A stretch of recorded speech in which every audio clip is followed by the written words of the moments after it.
Hey guys, tonight we're diving into something fascinating and frankly a little unsettling. The wildest, strangest, most bizarre beauty tricks from ancient history. From crushed beetles to lead-based face paint, from bird droppings to toxic hair dyes, our ancestors went to extraordinary lengths to look good. So before you get comfortable, take a moment to like the video and subscribe, but only if you genuinely enjoy what I do here. And let me know in the comments where you're tuning in from and what beauty routine you're grateful you don't have to follow. It's always fascinating to see who's joining us from around the world. Now, dim the lights, maybe turn on a fan for that soft background hum, and let's ease into tonight's journey through the strangest beauty secrets history has to offer. When you think of beauty routines today, you might imagine serums, moisturizers, maybe a nice face mask before bed. But for ancient civilizations, beauty wasn't just about looking good. It was about status, divine favor, protection from evil spirits, and sometimes sheer survival in social hierarchies where appearance could determine your entire future. It wasn't just vanity. It was a language written on the body, telling the world who you were, what you believed, and where you belonged.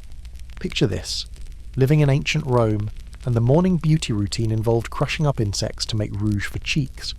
Or in medieval Europe, carefully applying a paste made from white lead to faces, slowly poisoning in the name of pale perfection. Maybe in ancient Egypt, lining eyes with coal made from ground minerals, or in Heian, Japan, painting faces stark white and dyeing teeth black on purpose. These weren't the mistakes of ignorant people. These were deliberate choices made by civilizations that built empires, created art, developed philosophy, and changed the world. They just happened to have some truly bizarre ideas about what made someone beautiful. And honestly, when looking at it from their perspective, it all made a strange kind of sense. The ingredients might shock, the methods might make one wince, but the determination, that was universal. Because humans have always wanted to look good, to fit in, to stand out, to be admired. The tools changed, but the desire, that stayed exactly the same. And the real adventure? It's just beginning. If anyone thought modern skincare routines were complicated, wait until hearing what ancient Egyptians did for beauty.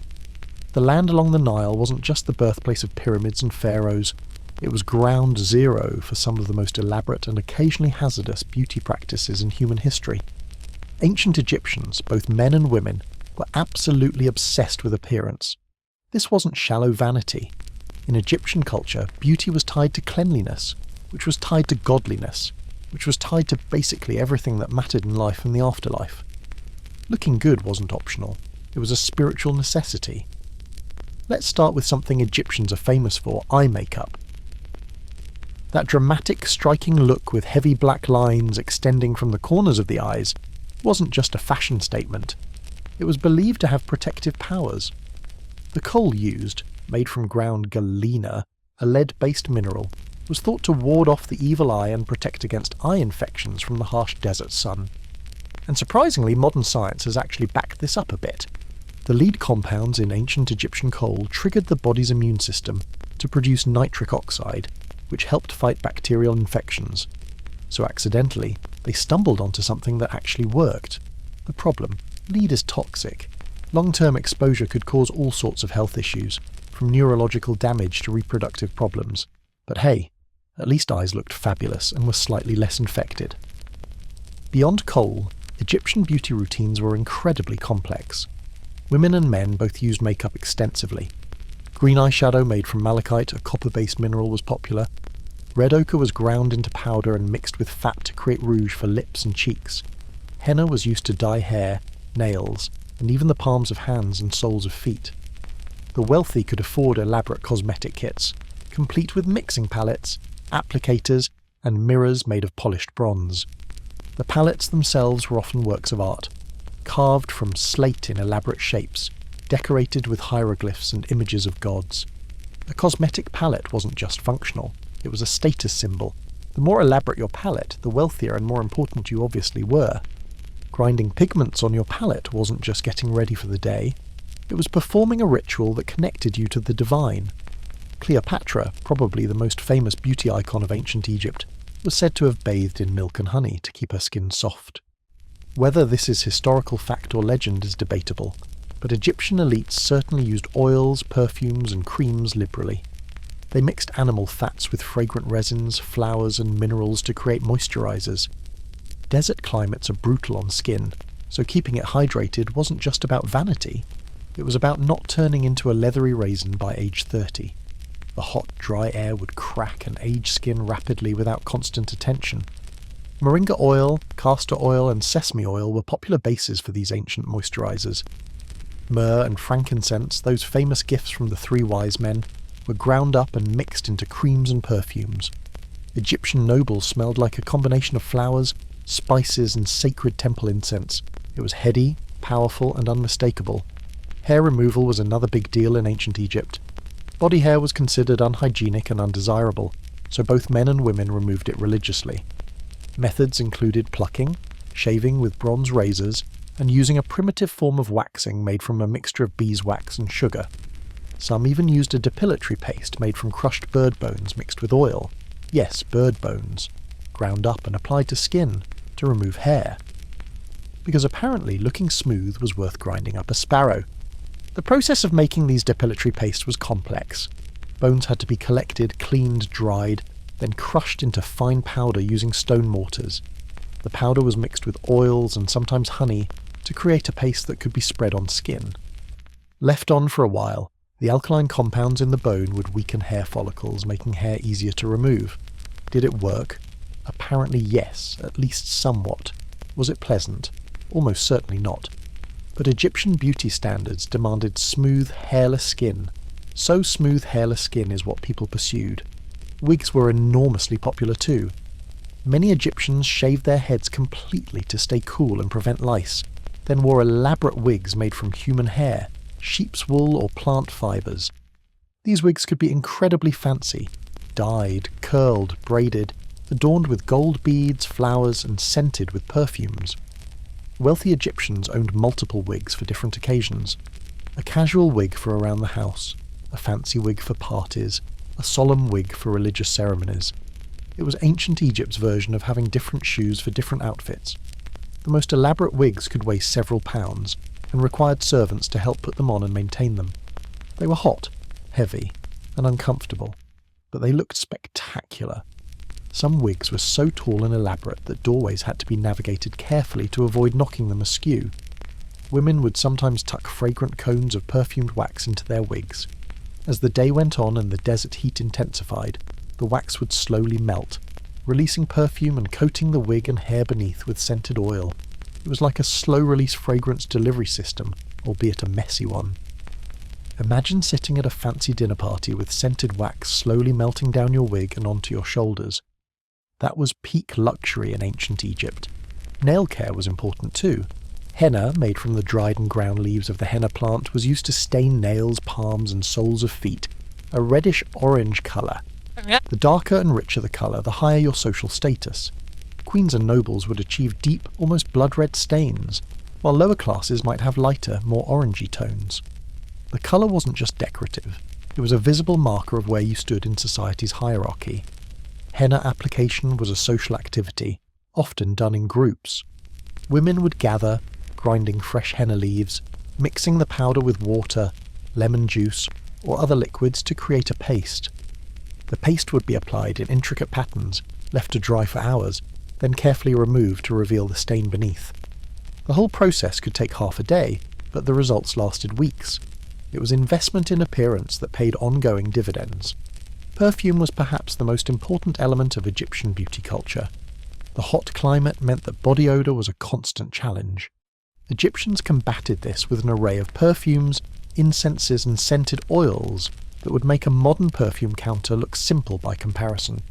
Kaifi was one of the most famous Egyptian perfumes, a complex mixture of 16 different ingredients including frankincense, myrrh, juniper, cinnamon and honey. The recipe was considered sacred, recorded on temple walls. Making kaifi was a religious act as much as a cosmetic one. The mixture was ground, blended and left to mature for weeks or months before use. The result was a rich, complex scent that was burned as incense, worn as perfume, and even taken internally as medicine. It was expensive, luxurious, and absolutely everywhere among the Egyptian elite. Other popular ingredients in Egyptian perfumes included lotus flowers, which grew abundantly along the Nile. Rose petals, though roses weren't native to Egypt and had to be imported at great expense.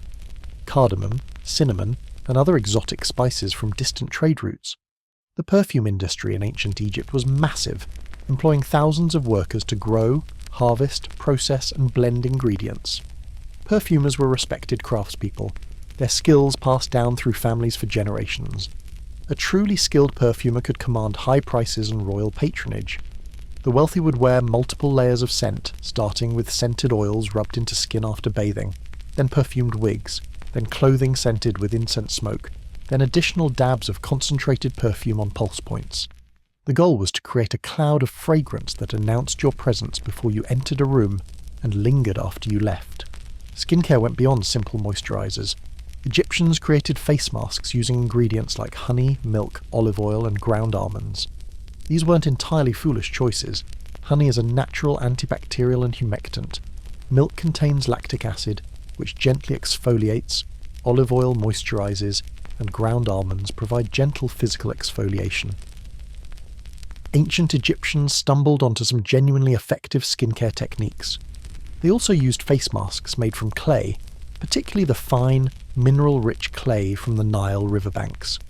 Clay masks would draw out impurities, absorb excess oil, and leave skin feeling smooth and refreshed. Mixed with honey or oils, these clay masks were probably quite effective.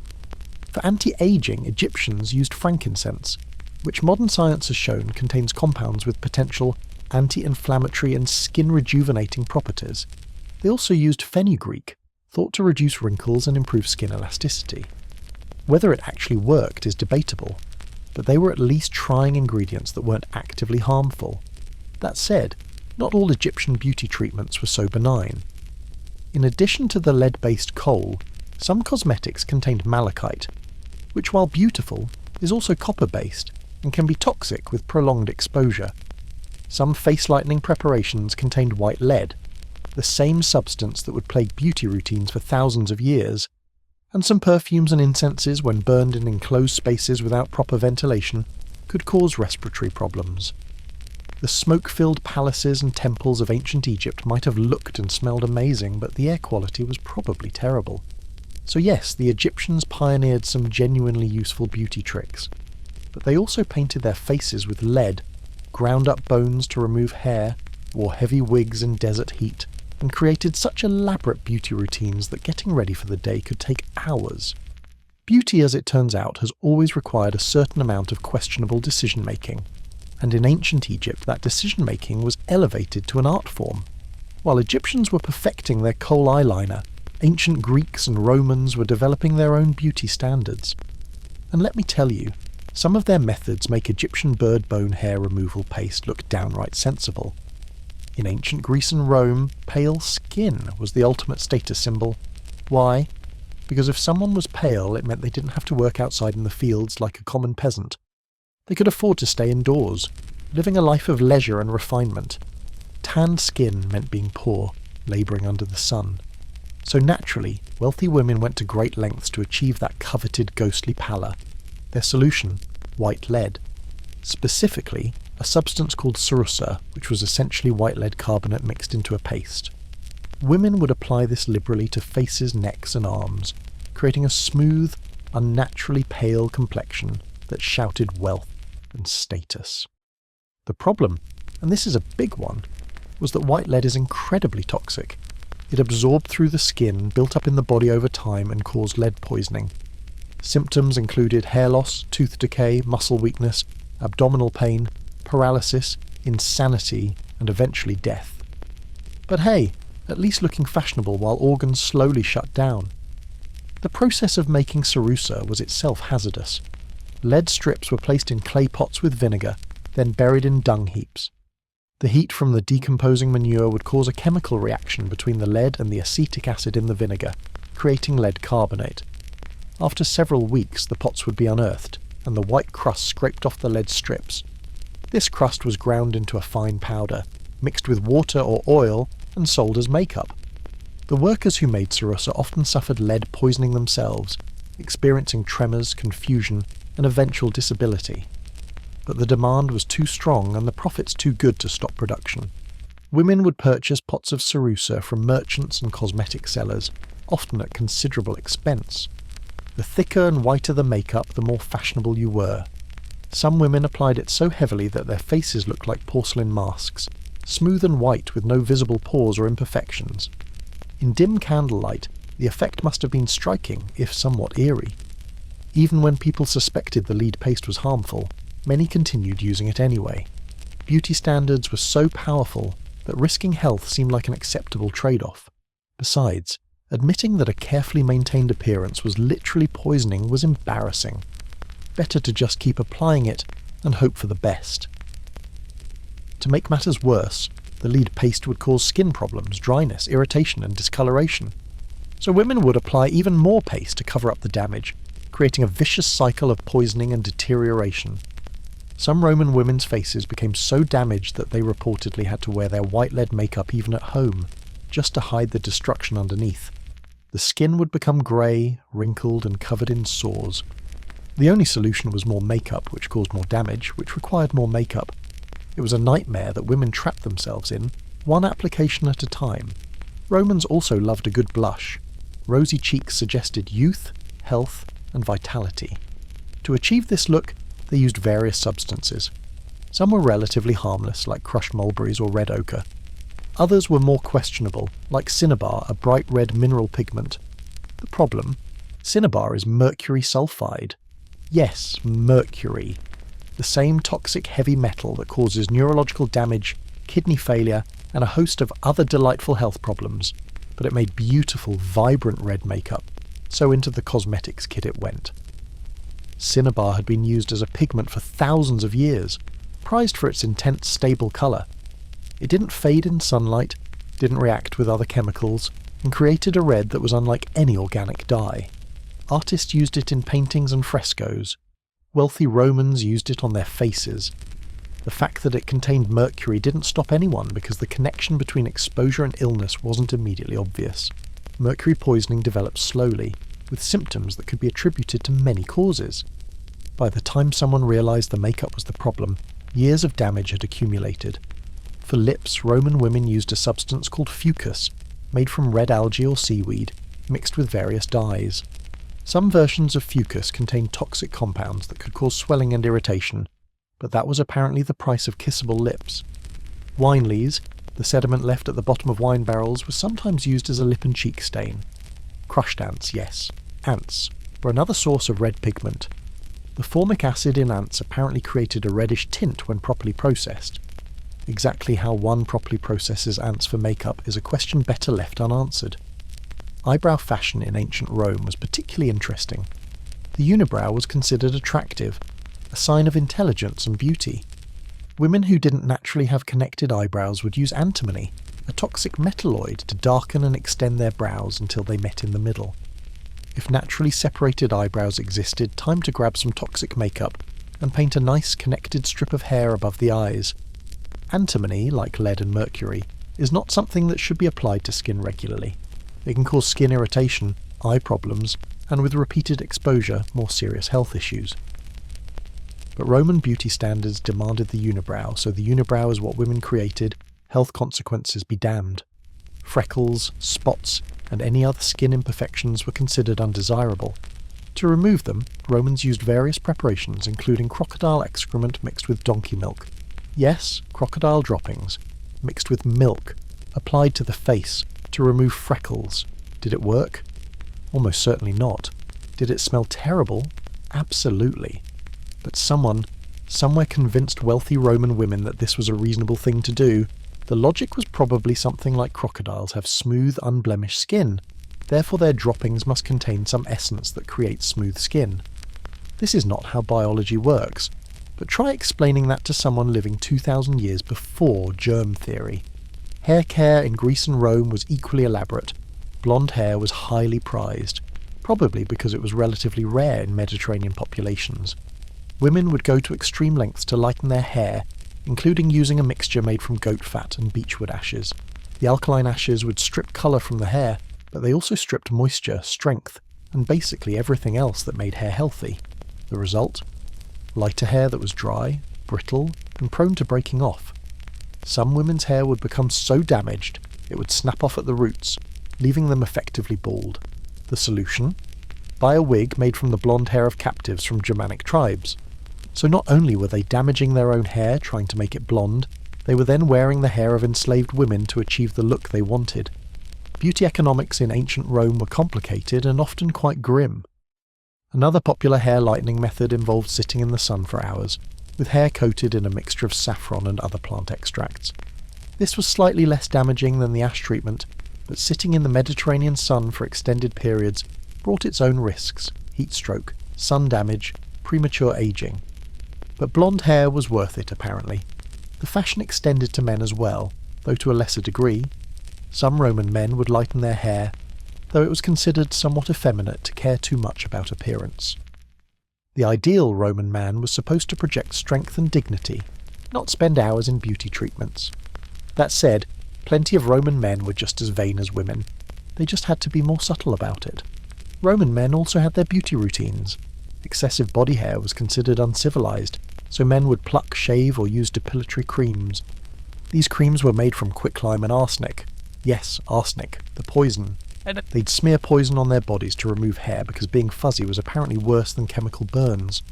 The process involved mixing quicklime, a caustic substance made by heating limestone, with arsenic trisulfide, also known as orpiment. Water was added to create a paste that would be spread on hairy areas. The extremely alkaline mixture would dissolve the hair, but it would also burn skin if left on too long. The key was to wipe it off at exactly the right moment, after the hair was gone but before serious damage occurred. This required practice, good timing, and a high tolerance for pain. Many men outsourced the task to slaves who specialised in hair removal, figuring it was better to let someone else risk applying the poison paste. Baldness was deeply embarrassing for Roman men. Julius Caesar himself was reportedly self-conscious about his thinning hair and tried various remedies, including rubbing his scalp with mixtures of ground-up herbs, spices, and rat droppings. Rat droppings. On his head. One of history's greatest military leaders, conqueror of Gaul, dictator of Rome, rubbing rodent excrement into his scalp because he couldn't handle going bald. The theory behind using rat droppings for hair growth is lost to history.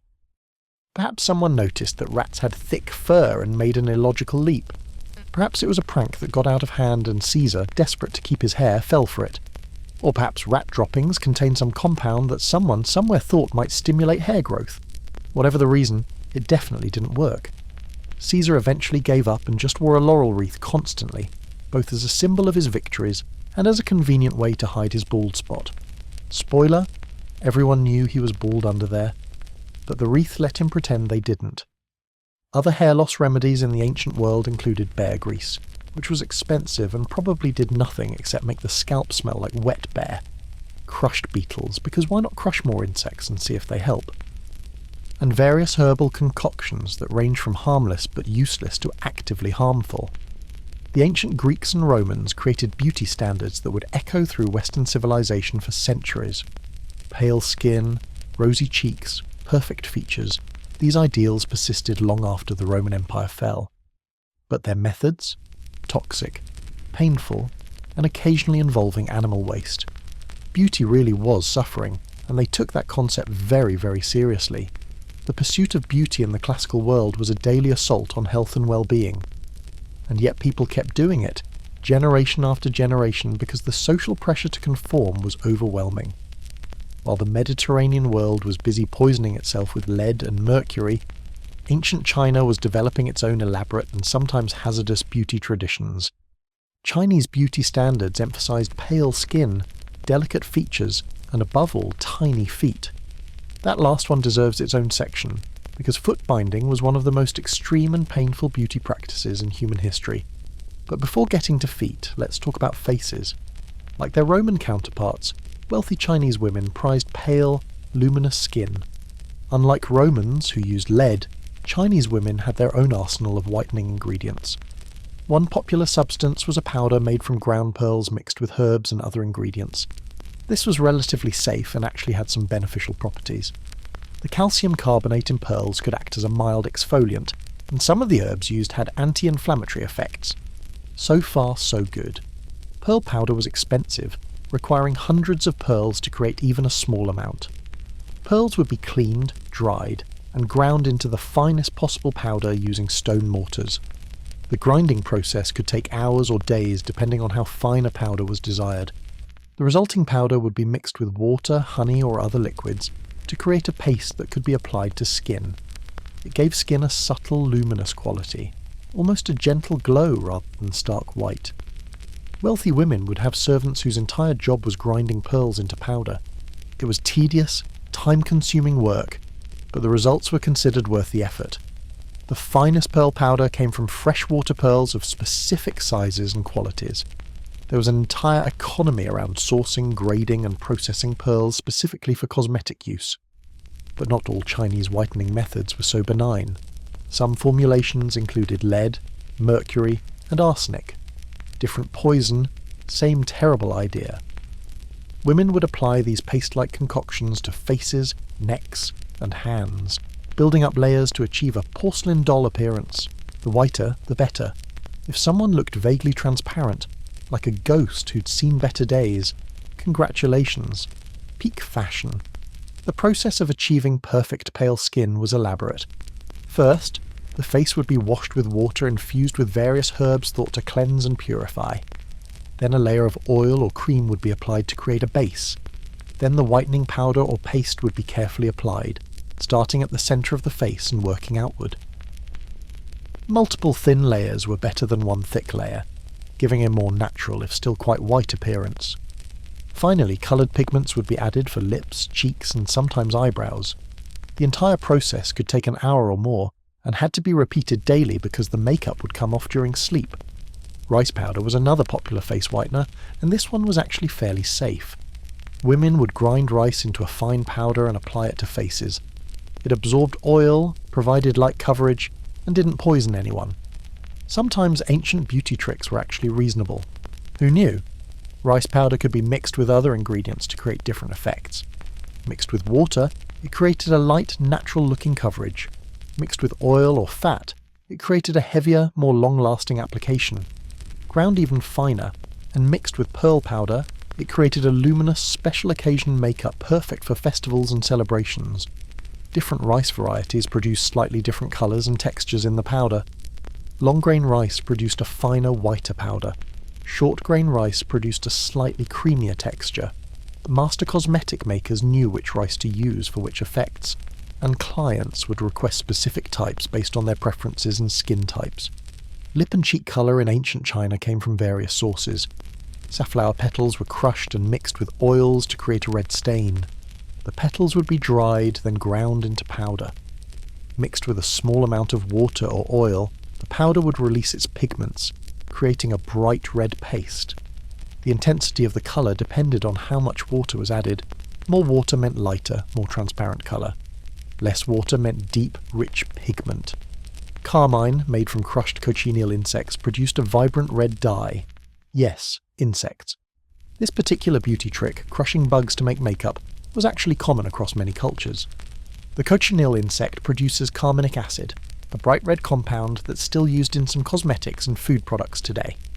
So if anyone has ever eaten anything with natural red colouring on the label, there's a decent chance of consuming bug juice. Congratulations.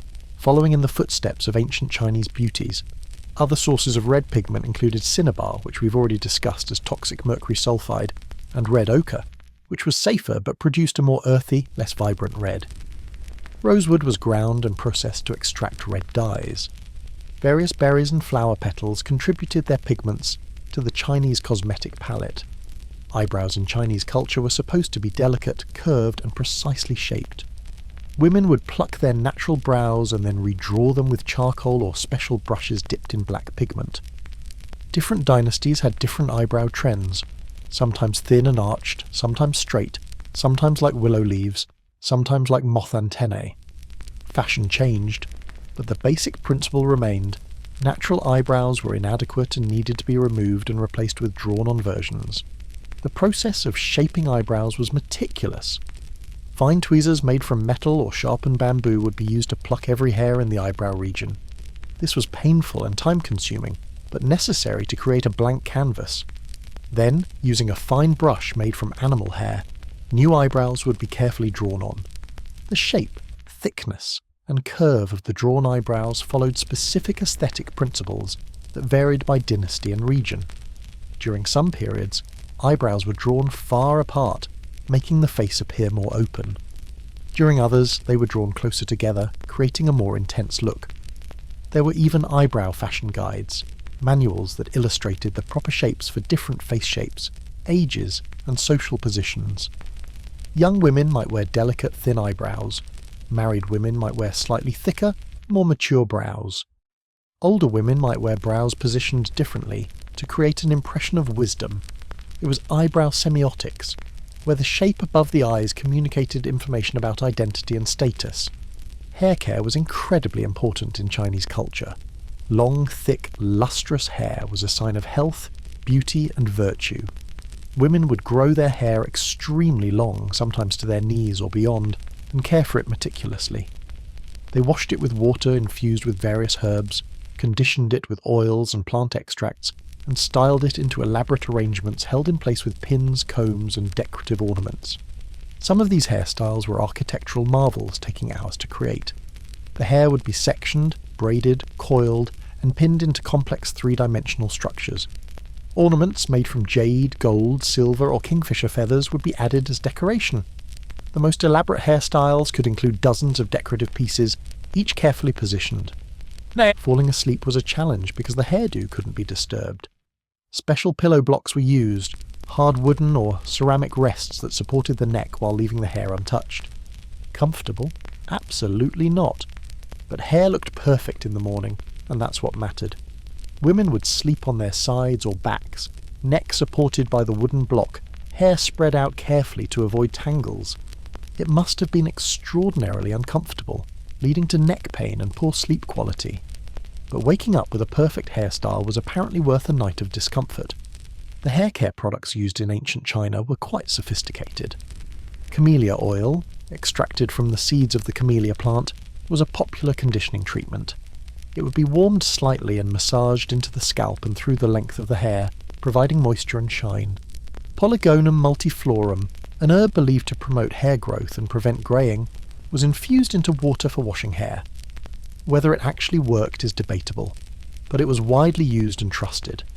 Various plant extracts, tree barks, and mineral powders would be mixed into hair treatments targeting specific concerns. Thin hair, damaged hair, dull hair. Each condition had its recommended treatments. Now, let's talk about foot binding. This practice, which lasted for about 1,000 years in China, is one of the most extreme examples of beauty standards, causing deliberate physical modification. Foot binding typically began when girls were between 4 and 9 years old. The process involved breaking the bones in the toes and arch of the foot, then binding them tightly with cloth strips to prevent them from growing normally. The process began by soaking feet in a mixture of herbs and animal blood, which was supposed to soften the bones and flesh. Then the feet would be massaged, and the toes forcefully bent downward toward the sole of the foot. The arch would be compressed, forcing it into a dramatic curve. Long cloth bandages, sometimes measuring 15 feet or more, would be wrapped tightly around the foot, holding everything in place. The bandages would be sewn shut so the child couldn't remove them. Every few days the bandages would be removed, the feet washed, examined for signs of infection or gangrene, then rebound even tighter. Each binding session pushed the bones a little further, the toes a little closer to the heel, the arch a little more curved. Over months and years the foot would be forced into an extremely small curved shape, ideally no more than 3 to 4 inches long. These were called lotus feet, or golden lotuses. The smallest feet, those under 3 inches, were called golden lilies and were the most prized. Why would anyone do this to their daughter? Because tiny feet were considered the ultimate mark of beauty, elegance, and marriageability. Women with bound feet were thought to have a special swaying walk that was considered attractive. Larger feet were associated with peasantry and lower status. If parents wanted their daughter to marry well, they bound her feet. The pain was excruciating.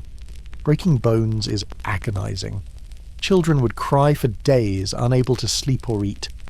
The tight bindings cut off circulation, causing tissues to die. Sometimes toes would fall off completely, which was actually considered good because it meant the foot would be even smaller. The smell of rotting flesh was common in households where daughters' feet were being bound. Infections were frequent. Gangrene could set in, turning flesh black and necrotic. Girls could die from sepsis if infections weren't controlled. Parents would have to make daily inspections, cleaning away dead tissue, applying herbs and compounds to prevent infection, then rebinding. It was a horrific process inflicted on children too young to understand or consent. The physical effects extended beyond the feet. Women with bound feet had altered posture, throwing their hips forward and changing the curve of their spine. This led to back pain and other skeletal problems. The legs would often atrophy from lack of use, becoming thin and weak. Women with bound feet could barely walk and certainly couldn't run. They were dependent on others for mobility, which was actually part of the appeal for some. A woman who couldn't easily leave the house was easier to control. Even sitting down and standing up became challenging tasks that required assistance. The psychological effects were profound. Girls who had endured the pain of foot binding often became enforcers of the practice themselves as adults, binding their own daughters' feet despite knowing the agony it caused. This cycle of trauma repeated for generations. The practice was finally banned in the early 20th century, but even then some families continued in secret. It took decades for foot binding to truly disappear. Mothers who had bound feet sometimes couldn't imagine their daughters not having them, fearing they would be unmarriageable. The last generation of women with bound feet lived well into the late 20th century. Interviews with these women, conducted by researchers and journalists, revealed complex feelings about the practice. Some were proud of their small feet, seeing them as symbols of beauty and status. Others were bitter about the pain and limitations inflicted on them. Most expressed conflicted emotions, recognizing the practice was harmful, but also understanding it as part of their cultural identity. Today, looking at old photographs of bound feet, it's difficult to comprehend how this became a beauty standard. The feet in these images are grotesquely deformed, the toes folded completely under, the arch crushed, the shape so altered they barely look human.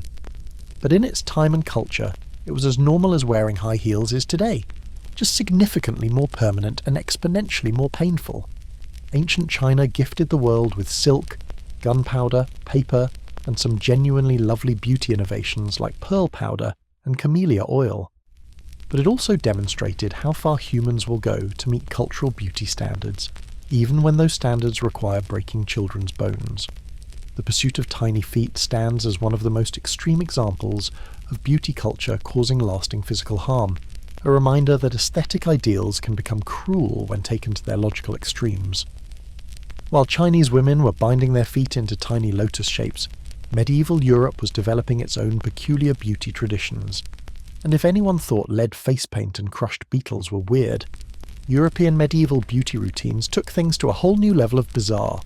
First, let's address the elephant in the room: hygiene. There's a common myth that medieval Europeans never bathed and were constantly filthy. This isn't entirely accurate. People did bathe, though frequency varied widely based on class, region, and time period. Public bathhouses existed in many medieval cities, often quite popular among the urban working classes. However, the Catholic Church's growing discomfort with nudity and concerns about bathhouses being sites of sin led to many closures, particularly after the Black Death when people feared bathwater might spread disease, so bathing became less common, especially among the upper classes who could afford to just drown themselves in perfume instead. Cleanliness might have been questionable, but makeup? That was a whole different story. Pale skin was once again the ideal, signalling wealth and noble birth. Women used various substances to achieve that ghostly look. White lead made a comeback in medieval Europe, just as toxic as it had been for the Romans. Women would apply it as a foundation, often so thickly that their faces looked mask-like. The lead would cause skin deterioration, which they'd cover with more lead, which would cause more deterioration, and so on. If the lead didn't get someone, the other ingredients might. Some whitening paste contained mercury sublimate, sulfur or alum. Alum was relatively harmless at least. It's an astringent that's still used today in some applications. But mercury? That's never a good idea to smear on faces. For rosy cheeks and lips, medieval European women used various red dyes and stains. Vermilion, a bright red pigment made from mercury sulfide, was popular despite being, yes, toxic. Red ochre was safer and also commonly used. Some women would rub cheeks and lips to bring blood to the surface, creating a natural flush. This technique was free and non-toxic, so naturally it was less popular than the Mercury option. Because suffering for beauty was practically a virtue. Another method for achieving rosy cheeks involved using a preparation made from cochineal insects or red sandalwood. These were relatively safe, producing decent colour without major health risks. But for some reason the toxic options remained more popular. Perhaps because they produced more dramatic colour, or perhaps because expensive, dangerous products were seen as more luxurious than safe, simple alternatives. Eyebrows presented an interesting challenge in medieval beauty standards. High, arched foreheads were considered attractive, a sign of intelligence and breeding. To achieve this look, women would pluck not just their eyebrows, but their hairline, removing hair from their foreheads to make them appear larger. The result was a strangely tall forehead that looked like someone had started erasing the top of the head. In some portraits from this era, women appear almost alien, with these vast, smooth foreheads and barely their eyebrows. It was fashionable, but it must have taken hours of painful plucking to maintain. The process would start at a young age. Girls would begin plucking their hairlines as teenagers, gradually moving the hairline back further and further. By adulthood, some women had removed 2 or 3 inches of hairline, creating foreheads that dominated their faces. Queens and noble women in portraits often displayed these enormous foreheads, smooth and pale, like lunar landscapes above their eyes. The plucking had to be maintained constantly because hair would try to grow back. Any hint of stubble along the hairline was considered deeply unfashionable, so women were constantly examining themselves in mirrors, tweezers in hand, ready to pluck any emerging hairs. Hair colour was a whole different adventure in medieval Europe. Blonde hair was idealised in many regions, possibly due to its relative rarity. Women would try various methods to lighten their hair. Some used saffron, which was expensive but relatively safe. The bright yellow-orange spice would stain hair a golden colour, though the effect was temporary and had to be reapplied regularly. Others used lye soap, which stripped colour from hair but also stripped it of moisture, strength, and general structural integrity. Hair would be lighter, sure, but also brittle, damaged, and prone to falling out.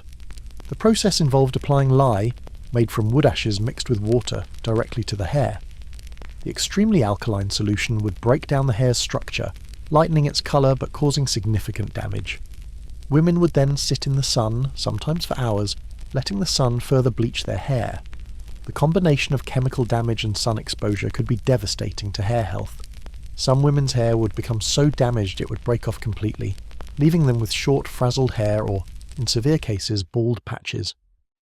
One popular recipe for hair dye involved mixing black sulphur, honey, and alum, then leaving it on the hair overnight. The results were apparently decent, but the smell was reportedly horrific. Imagine going around smelling like rotten eggs mixed with honey. That's what beauty smelled like in medieval Europe. For extremely daring women who wanted to go full blonde, there were preparations that involved arsenic. Yes, that arsenic. The deadly poison.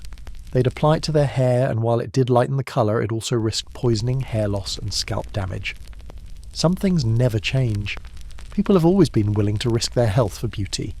Skincare in medieval Europe involved various lotions and potions, many of them quite strange. One popular face cream recipe included freshwater pearls, honey, egg whites, and dried earthworms. Earthworms, ground up and smeared on faces. The theory was that earthworms, being creatures that lived in and nourished the earth, would somehow nourish skin. Did it work? Probably not, but it definitely smelled interesting. The process of making earthworm face cream was elaborate. First, earthworms had to be collected, preferably in the morning when they were most active on the surface. They would be cleaned, dried, and then ground into powder using a mortar and pestle. This powder would be mixed with honey and egg whites, creating a paste that could be applied to the face. The mixture would be left on for a period of time, then rinsed off with water. Some recipes called for adding rose water, or other floral waters to mask the earthy smell of the worms. Another common skincare ingredient was nightingale droppings. Yes, bird droppings, specifically from nightingales. These were mixed with various other ingredients to create a face mask that was supposedly excellent for the complexion. The practice originated in Japan, where nightingale droppings were used in traditional beauty treatments and actually did have some beneficial properties due to enzymes that helped break down dead skin cells. But in medieval Europe, where people weren't necessarily preparing them correctly, It was often just smearing bird waste on faces and hoping for the best. Nightingale droppings, called uguisu no fun in Japanese, contain enzymes that do have gentle exfoliating properties. When properly prepared, sterilised, and mixed with other ingredients, they can actually be an effective facial treatment. But medieval Europeans probably weren't sterilising the droppings, which meant the risk of bacterial infection from applying bird faeces to faces was quite real. That detail apparently didn't stop the practice from being popular. Perfumes were essential in medieval Europe, partly for fragrance, and partly to cover up the fact that regular bathing wasn't always practical. The wealthy wore strong scents made from flowers, herbs, spices, and animal-based fixatives like musk or ambergris. These perfumes were applied liberally, creating a cloud of scent around the wearer.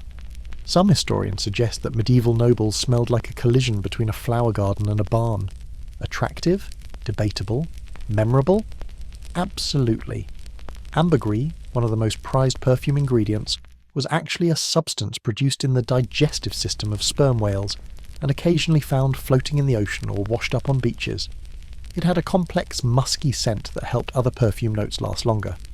Finding ambergris was like winning the lottery, and perfumers would pay enormous sums for high-quality pieces.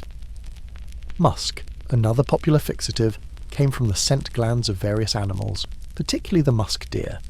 The glands would be harvested, dried, and ground into powder that could be mixed into perfumes. The scent was strong, animalic, and extremely persistent.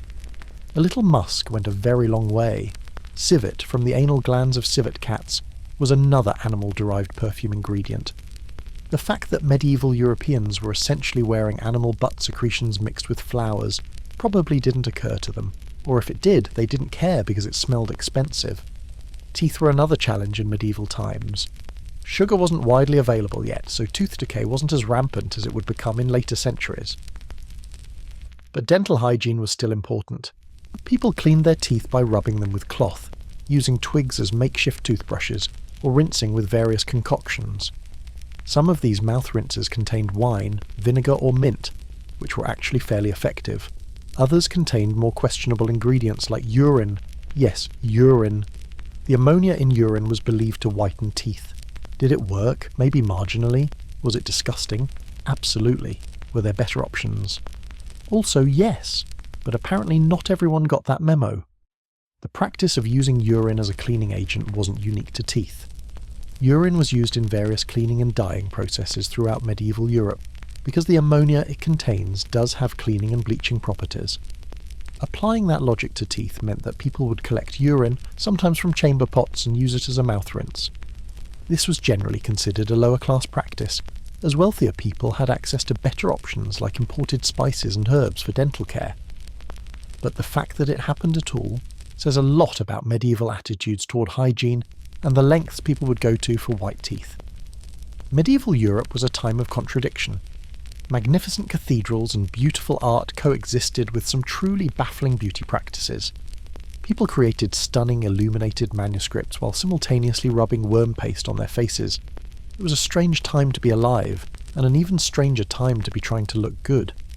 The beauty standards of medieval Europe reflected the period's complex relationship with the body, caught between religious teachings about vanity being sinful and social realities where appearance determined marriageability and status.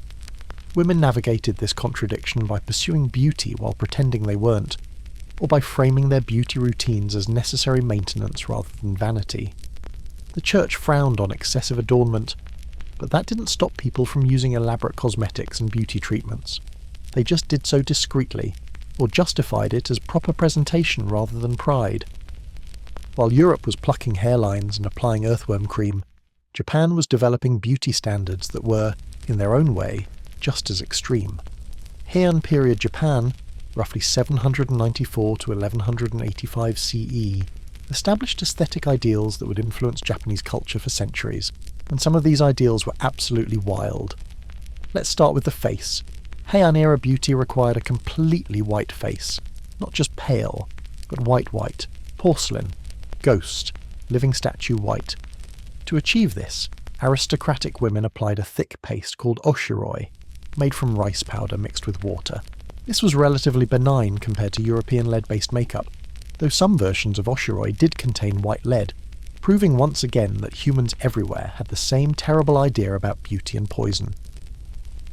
The application of oshiroi was an art form. The powder would be mixed with water to create a smooth paste, then applied to the face, neck, and sometimes shoulders and chest with a special brush or cloth pad. Multiple layers would be built up to achieve complete, even coverage with no hint of natural skin tone showing through.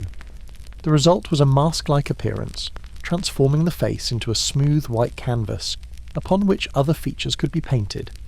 The white makeup wasn't just on the face, it extended down the neck, but not all the way. A deliberate gap would be left at the nape of the neck showing natural skin. This small patch of uncovered skin, called the nape, was considered one of the most attractive parts of a woman's body in Japanese culture. The contrast between the white makeup and the natural skin tone at the back of the neck was thought to be deeply alluring. Entire aesthetic philosophies developed around the beauty of the nape. But wait, it gets weirder. Eyebrows were a whole situation in Heian Japan. Natural eyebrows were considered crude and unrefined, so women would shave off or pluck out their eyebrows entirely. Then, using ink made from soot or charcoal mixed with water, they would paint new eyebrows high on their foreheads. These painted eyebrows weren't shaped like natural brows. They were more like thick oval smudges placed where eyebrows should definitely not be. Looking at Heian era artwork, these painted eyebrows give faces an alien, doll-like quality. They're unsettling to modern eyes, but in their time they were the height of sophistication. The process of removing natural eyebrows and painting new ones was time-consuming.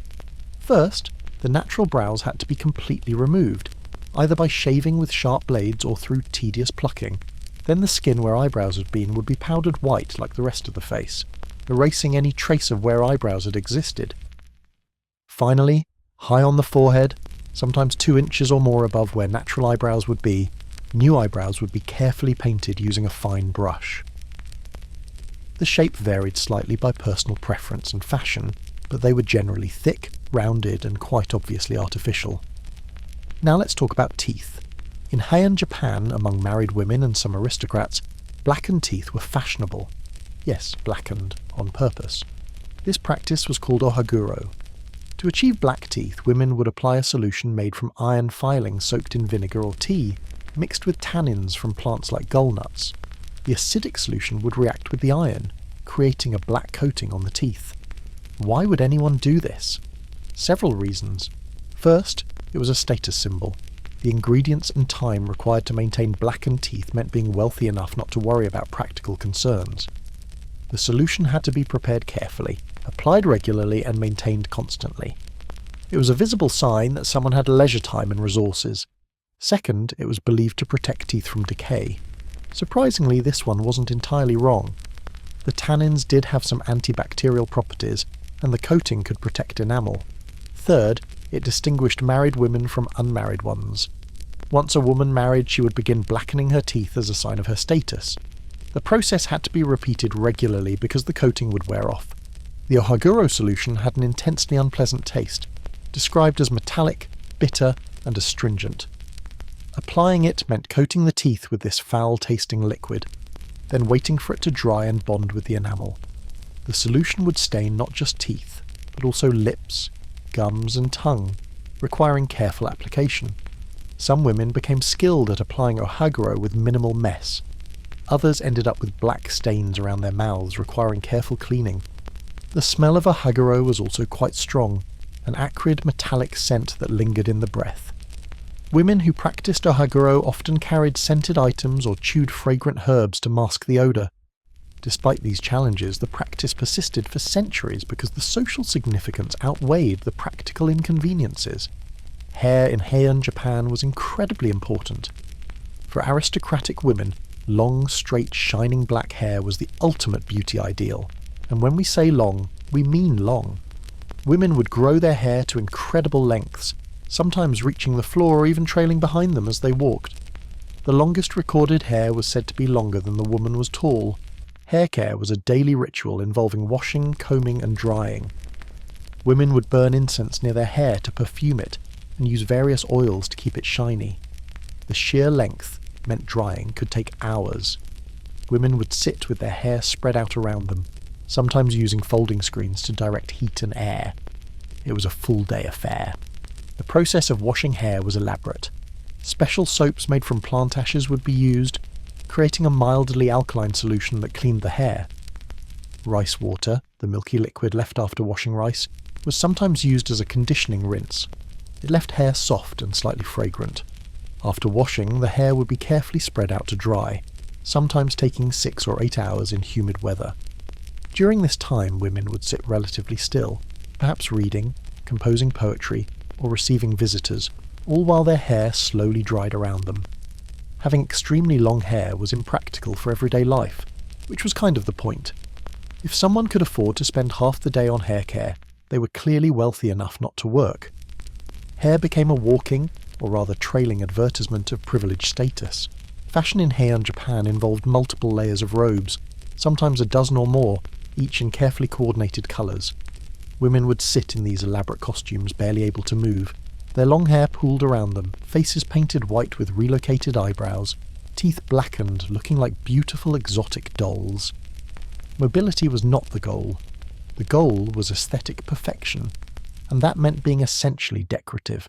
The layered robes, called junihito or 12-layer robe, were actually not always exactly 12 layers, but could include anywhere from a few layers for casual wear to 20 or more for court ceremonies. Each layer was a different colour, carefully chosen so that the layers would create harmonious colour combinations visible at the sleeves and hem where the layers were exposed. Colour combinations had names and meanings. Certain combinations were appropriate for specific seasons, occasions, or ranks. Knowing which colour combinations to wear was a sign of cultural sophistication and education. The weight of all these layers could be substantial, sometimes weighing 20 pounds or more.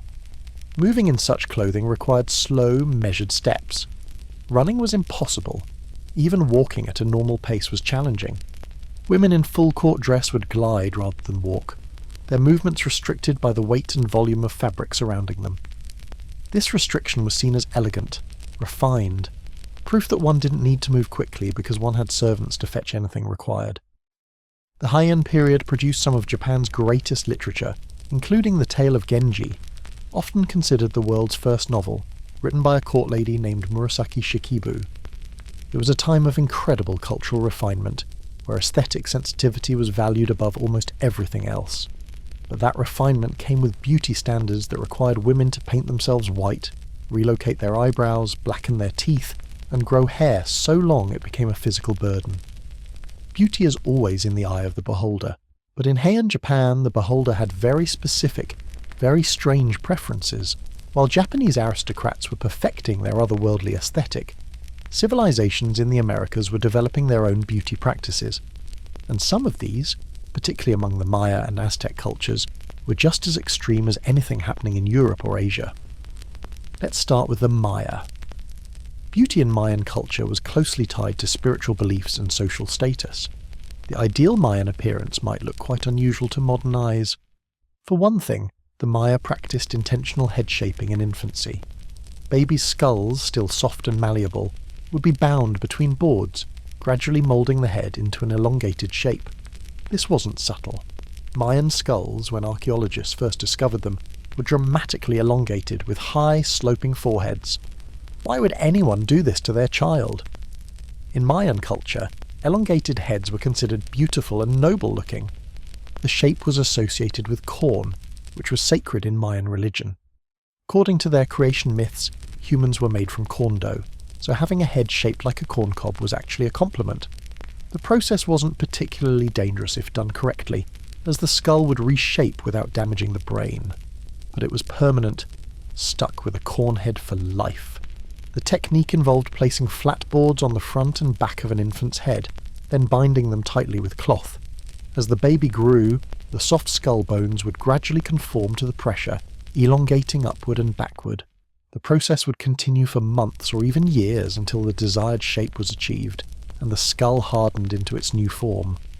Different Mayan city-states and regions had slightly different preferences for head shape. Some preferred a more vertical elongation, others a backward slope. Some compressed the head more dramatically, others less so. An expert could potentially identify which region someone came from based on their head shape. Eye modifications were another major Mayan beauty practice. Crossed eyes were considered attractive, giving the face a distinctive focused look. To achieve this, parents would dangle beads or small objects in front of their babies' faces, encouraging the eyes to focus inward. If done persistently enough, the child's eyes would remain crossed into adulthood. Imagine deliberately making a child cross-eyed because it looked good. That's commitment to an aesthetic. The process typically began in infancy. A small ball or bead would be suspended on a string, hanging just above the bridge of the baby's nose. The constant presence of this object would train the infant's eyes to turn inward as they attempted to focus on it. Over months and years, this would become the eye's default position, resulting in permanent strabismus or crossed eyes. Was it harmful beyond the cosmetic change? Possibly. Deliberately induced crossed eyes could affect depth perception and peripheral vision. But Mayan culture valued the appearance enough to accept these trade-offs. Dental modifications were huge in Mayan culture, and this is where things get really interesting. The Maya would file their teeth into points or different shapes, creating decorative patterns. Some would have their front teeth filed into sharp triangles, giving them a distinctly predatory look. Others would create notches, steps, or curves. But the Maya didn't stop at filing.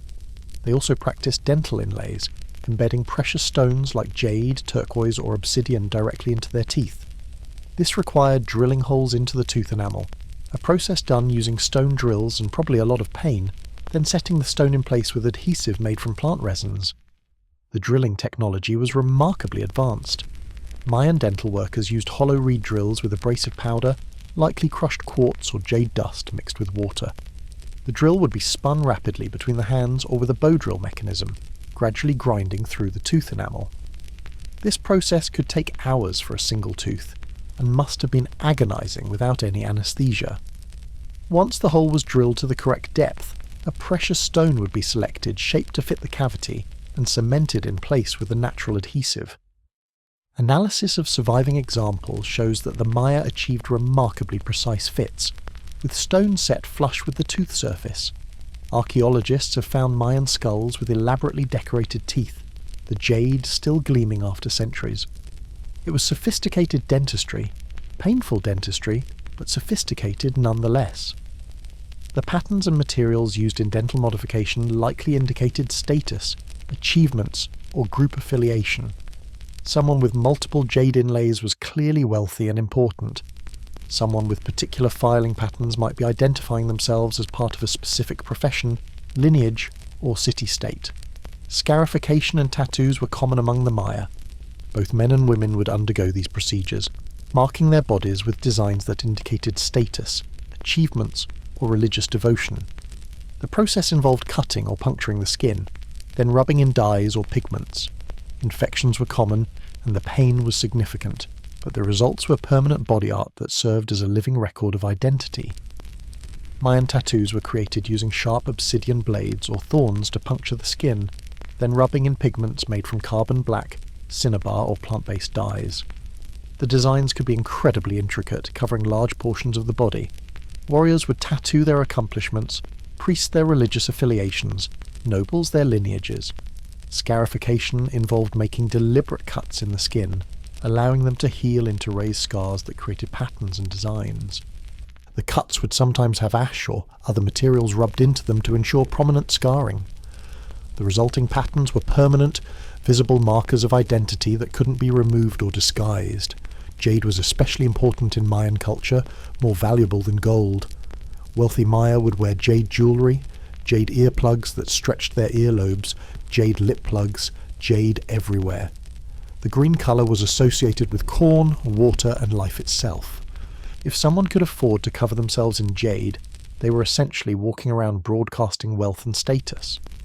Moving north to the Aztecs, similar but distinct beauty practices existed.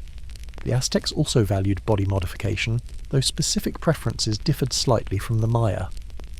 Teeth filing was popular among the Aztecs as well, though they seemed to prefer blackened teeth achieved using herbs and minerals, similar to the Japanese ohaguro practice. Different continent. Same idea that natural tooth colour was somehow inadequate. Facial piercings were common among Aztec nobility. Men would wear labrays, ornamental plugs inserted through a hole below the lower lip. These could be made from gold, jade, or obsidian, and the larger and more elaborate the labris, the higher the status. Earning the right to wear a labris required military accomplishments or noble birth. A commoner wearing a labris without earning it could face punishment. The size and material of the labris communicated precise information about the wearer's rank and achievements. Ear piercing was also practiced extensively, with some individuals stretching their earlobes to accommodate increasingly large ornaments. The process was gradual, starting with small holes that would be slowly expanded over years by wearing progressively larger plugs. Some Aztec nobles had earlobes stretched so large they hung to their shoulders, weighted down with elaborate jade or gold ornaments. Tattoos among the Aztecs were deeply meaningful, often depicting gods, animals, or geometric patterns with religious significance. The tattooing process involved puncturing the skin with cactus spines or sharpened bones, then rubbing in soot or other pigments. It was painful, time-consuming, and permanent, which made tattoos an effective way to mark important life events, social status, or religious devotion. Aztec women used various cosmetics, though evidence is less extensive than for European or Asian cultures. Yellow ochre was used as face paint, particularly for ceremonial occasions. Cochineal insects, those same beetles used for red dye in other cultures, were crushed to make rouge for lips and cheeks. Hair was typically worn long by women and cut in specific styles by men depending on their warrior status and achievements. Warriors who captured enemies in battle would earn the right to grow their hair longer and style it in increasingly elaborate ways. A completely shaved head with a single lock of hair remaining indicated a warrior who hadn't yet captured an enemy. That single lock could be taken by enemies if the warrior was captured or killed, a source of deep shame. Once a warrior captured an enemy, they earned the right to grow more hair. Additional captures earned additional styling privileges. The most accomplished warriors wore elaborate hairstyles that immediately identified them as formidable. Hairstyle literally advertised military achievements. Both Maya and Aztec cultures practiced ritual bloodletting, which, while primarily religious, had aesthetic components. Nobles would pierce their tongues, earlobes, or genitals with stingray spines or obsidian blades, letting blood flow as an offering to the gods. The scars from repeated bloodletting would mark someone as devout and high status. Beauty in Mesoamerican cultures was inseparable from religion, status, and identity. Bodies weren't just looked at for good looks. They looked like someone who honoured the gods, achieved in warfare, and held an important place in society. Bodies were texts that others could read. Painful to write, absolutely. But the message was clear. While human civilizations across the globe were developing these elaborate beauty rituals, one common thread emerges: the use of dangerous substances. Lead, mercury, arsenic. These weren't rare outliers. They were standard ingredients in beauty products across multiple cultures, separated by thousands of miles and hundreds of years. Why did so many civilizations independently decide that toxic heavy metals belonged on faces? Because they worked, at least superficially. Lead made an excellent white pigment. Mercury sulfide created brilliant reds. Arsenic could lighten skin and hair. The immediate cosmetic effects were undeniable. The long-term health consequences? Well, those took time to manifest, and by then, years had been spent using the product. What's truly fascinating is that many cultures eventually figured out these substances were harmful. Historical texts from Rome, China, Europe, and elsewhere contain warnings about the dangers of certain beauty preparations. Physicians noticed that women who used heavy makeup seemed to suffer from various ailments. But the warnings were often ignored. Beauty standards were so powerful that women would continue using products they knew might be poisonous. And sometimes, the danger was part of the appeal. Suffering for beauty was seen as noble, a demonstration of dedication and discipline. If achieving beauty was easy and safe, what would that say about commitment? The social pressure was enormous. In cultures where appearance determined marriageability, social acceptance, and even survival, looking good wasn't optional. Risks were taken because not taking them meant social death, which could be just as bad as actual death. The cosmetics industry wasn't regulated. Anyone could make and sell beauty products, often with completely inaccurate claims about safety and effectiveness. A merchant might swear that his white lead face powder was perfectly harmless, made from a special formula passed down through generations, and desperate women wanting to believe, would buy it. There were no ingredient labels, no safety testing, no way to know what was really being put on skin until the side effects started. Batch-to-batch quality was inconsistent. One jar of face cream might be relatively mild. The next might be so concentrated it caused immediate chemical burns. The lottery aspect probably made things worse. If a friend used a product and seemed fine, the assumption would be it was safe, not realising she'd just been lucky to get a less toxic batch. The cumulative nature of heavy metal poisoning made it hard to draw clear cause and effect relationships. Lead makeup wasn't applied once with immediate illness. The damage built up slowly over months and years. By the time symptoms appeared, the product had been used for so long that it was hard to imagine life without it. Some women must have suspected their beauty routine was making them ill but felt trapped. Stop using makeup and face social rejection, or keep using it and hope the symptoms weren't that bad. It's an impossible choice, and many chose to keep painting on the poison.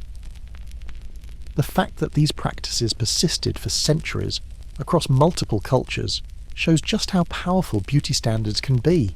Humans will endure remarkable things to fit in, to be admired, to meet societal expectations. We're not so different today. Botulism toxin is injected into faces to reduce wrinkles. Surgeries are undergone that carry real risks. Products are used that haven't been tested long term. The specific methods have changed, but the underlying dynamic, that's stayed remarkably consistent.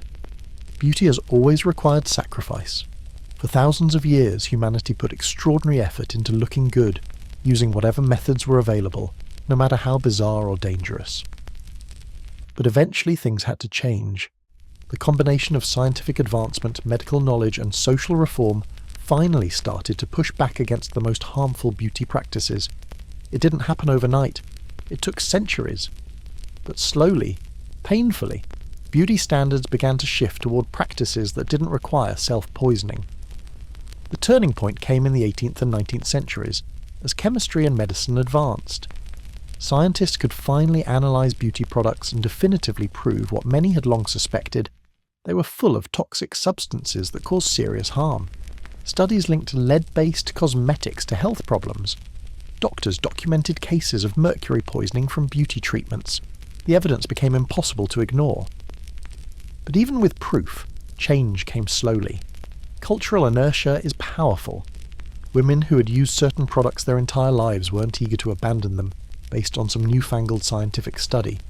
Cosmetics manufacturers fought back against regulation, insisting their products were safe and the scientists were wrong or exaggerating. It's a pattern that feels depressingly familiar even today. Gradual awareness helped. Newspapers and magazines began publishing articles warning about dangerous beauty products. Consumer advocacy groups formed, pushing for ingredient labelling and safety standards. In some countries, laws were eventually passed banning the most harmful substances in cosmetics. Lead-based face paint was finally prohibited in many places by the early 20th century. But enforcement was inconsistent, and some products continued to contain dangerous ingredients well into the mid-1900s. Changing beauty standards themselves was even harder than changing products. The ideal of pale skin that had driven centuries of lead-based makeup use began to shift. As outdoor leisure activities became fashionable among the wealthy in the early 20th century, tans became desirable in many Western cultures. Pale skin, once the mark of nobility, became associated with indoor office work. The complete reversal took decades, but eventually the desperate pursuit of deathly pallor faded.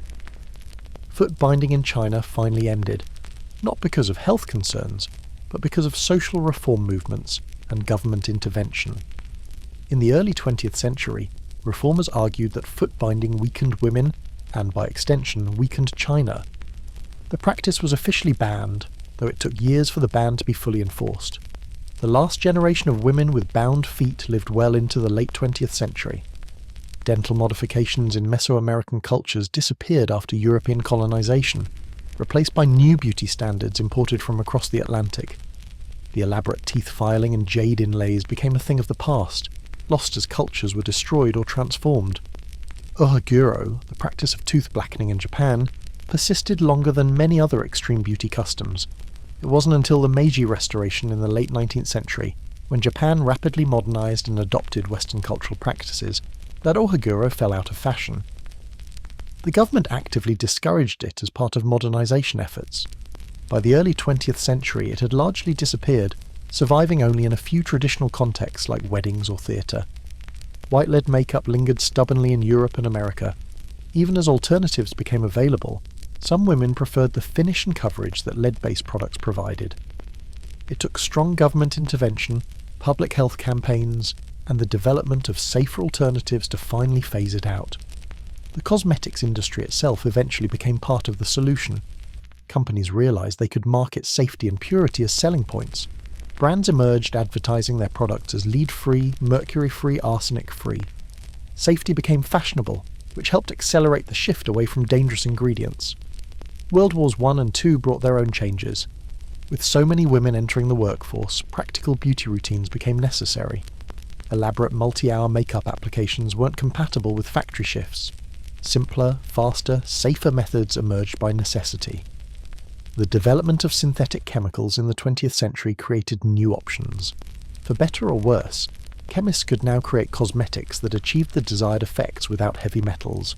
Some of these synthetic compounds brought their own problems, but at least they didn't cause acute lead poisoning. By the mid-20th century, the most extreme beauty practices had faded in most of the world. Attraction was possible without breaking bones, poisoning, or spending half a day on elaborate preparations. The definition of beauty itself had shifted.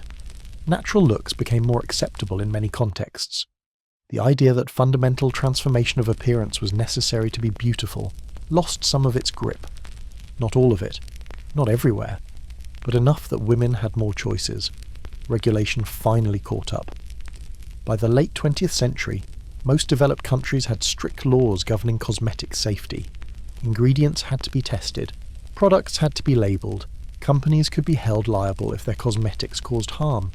It wasn't perfect, and enforcement varied, but it was exponentially better than the free-for-all of previous centuries. Today, looking back at ancient beauty practices brings a mixture of horror and fascination. How could people do such things to themselves? Didn't they know better? The answer is complex. Many did know, or at least suspected, that their beauty routines were harmful, but the social pressure to conform was overwhelming, and besides, everyone else was doing it, so how bad could it really be? It's tempting to think there's more enlightenment now, and in many ways there is. There's access to scientific information our ancestors couldn't imagine. There are regulations protecting consumers. Long-term health effects are understood in ways previous generations didn't. But we're not entirely free from the same pressures. Bodies are still modified, sometimes dramatically, to meet beauty standards. Products are still used that might carry risks. That pressure to look a certain way is still felt, even when that way requires time, money, discomfort, or mild danger. The specifics have changed, but the fundamental human desire to be seen as attractive, that's remained constant across millennia and cultures. Looking back at history's bizarre beauty tricks offers perspective.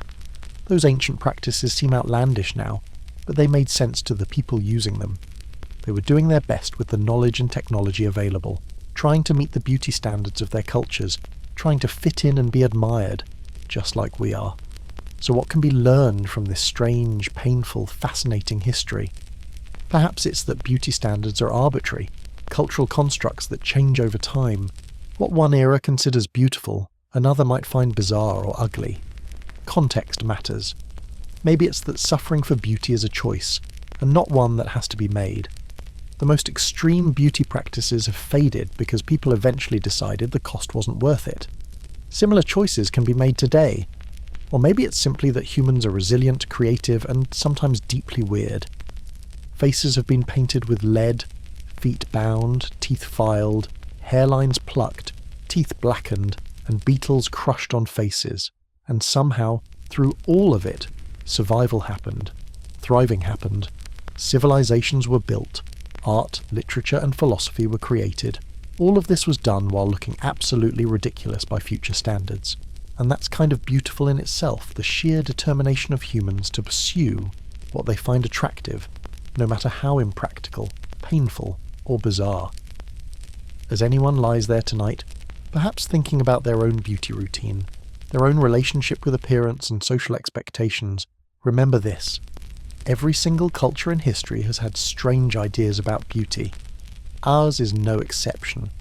future generations will look back at our practices with the same mixture of horror and fascination that we feel toward ancient beauty tricks. They'll wonder why we did what we did, why we thought it made sense, and just like us, they'll probably miss the point that we're all just humans trying to feel attractive, accepted and valued in the context of our own times. The methods change, the desire stays the same, from crushed beetles to bird droppings, from lead paint to foot binding, from relocated eyebrows to filed teeth. Humanity's quest for beauty has been a strange, winding, often painful journey. But it's our journey, with all its bizarre twists and toxic turns, and that's history. Not the sanitized, straightforward version found in textbooks, but the weird, messy, human version. The one where people made questionable decisions, pursued impossible standards, and somehow managed to survive and build civilization anyway. So the next time a beauty routine feels like a hassle, remember, at least lead probably isn't being smeared on faces or bones being broken. Things have improved. Maybe not perfectly, maybe not enough, but compared to grinding up earthworms for face cream, we're doing all right. And with that thought, let's close this journey through history's strangest beauty secrets.